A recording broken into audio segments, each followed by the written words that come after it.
Մի շարք լրատվականներ հայտնեցին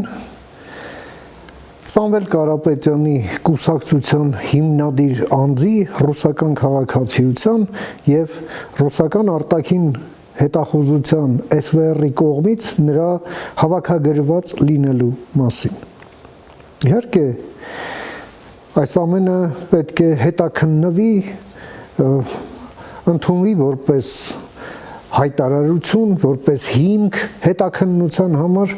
բայց մյուս կողմից էլ եկեք հիշենք, դեռ սովետի ժամանակ էր այդպես, երբ ինչ-որ բան պետք էր պղտորել,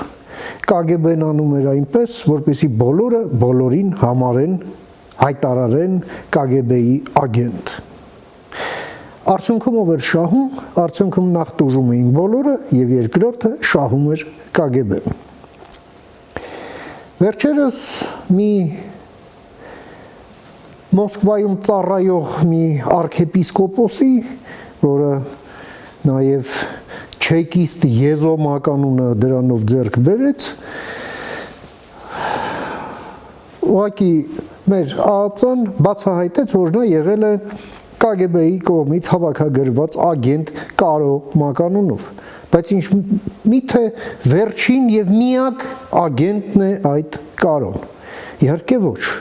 Հետևաբար այս խոսակցությունները բոլորի կողմից հավաքագրված,